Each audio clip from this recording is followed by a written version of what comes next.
Hi, this is Linda Shea reporting from the 2018 IADC World Drilling Conference in Copenhagen. Joining me today is Dr. Merritt Bromer, Executive Director of the International Geothermal Association. Dr. Bromer, thank you for being here. Thank you. It's a pleasure. So, can you tell us what potential role do you see geothermal playing in the world's energy mix? There are a couple of things that I would really like to explain. One is we are still a minority in terms of the percentage what we contribute to the energy mix. But that is predominantly because we're focusing on power production. And when we're talking about power production, it's only, let's say, in the hotspots areas where geothermal energy plays a role. And with hotspots, I mean the volcanic areas such as Iceland, such as New Zealand, part of Italy, Turkey. Those are the countries that are booming with geothermal energy. Indonesia and Mexico are really good as well. But that's purely for power production. I think where we're going to see more of and where we're going to heading towards is that in every other part of the world where you might not expect it, such as low temperature regions, crystalline basements, granite for instance, but also sedimentary basements or sedimentary basins deeply buried. This is where the geothermal energy world will move towards in order to produce heat. So in terms of what geothermal energy as a whole can contribute to the overall energy mix, is that in terms of power, I can estimate, let's say that we're currently 0.4% in terms of what we provide to the energy mix, but I see that is going to change towards at least 3 to 5%. At least that would be the goal for the hotspots areas of the planet. In terms of the heat proposition, so what I was referring to earlier on, that I think that that's the movement where geothermal energy is going to move toward, is we have the vision that we have to contribute at least 20 to 25% towards the overall energy mix in order to make the renewable energy transition a viable one. So what do you think needs to be done in order to realize the potential of geothermal in the coming decades? There are a couple of things that I really think that need to change. First of all, it's the visibility of geothermal. It is the awareness what geothermal is and what it can do, not only for us in terms of a country or a continent, because it's a nice thing. It is for our political leadership, for people on the street to realize that geothermal energy can affect their daily lives, because it can heat up their homes. It can provide a nice cozy feeling when you come home after a wintry day, but it also can deliver cold in terms of replacing your air conditioning from an electrical one to a geothermal one.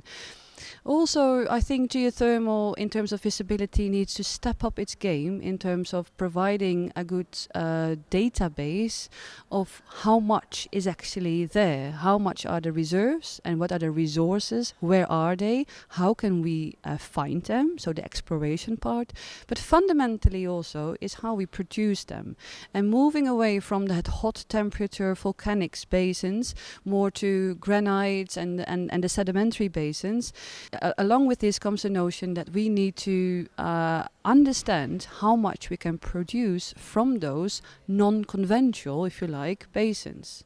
So you mentioned in your presentation here at the conference today about an Iceland deep drilling project. Can you tell us about that project? Yes, that's a fantastic project. There are 2 wells that have been drilled, so IDDP1 and IDDP2. And the first well was drilled, if out of the top of my head, it was in 2006 or 2007.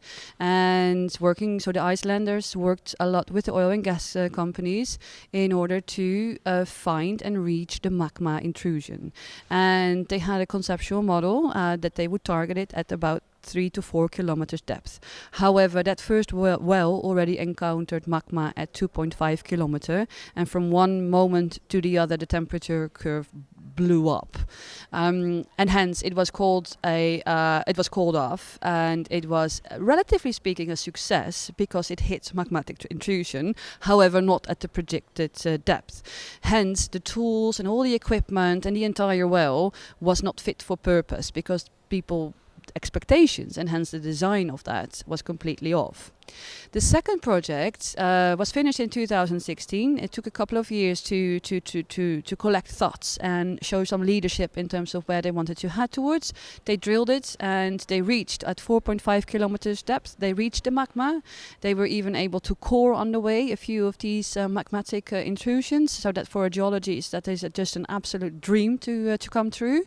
But also they've reached a temperature of about 400 degrees and a pressure of 300 bars. So that is a massive, massive learning step towards understanding how magmatic deposits work, how we can produce from them, but more significantly, the operational efficiency that is as coming from that oil and gas perspective, but also driving the right tools at the right time down your bottom hole is going to be a game changer for the industry, both the geothermal industry, but also for the oil and gas industry, for the future generation of wells.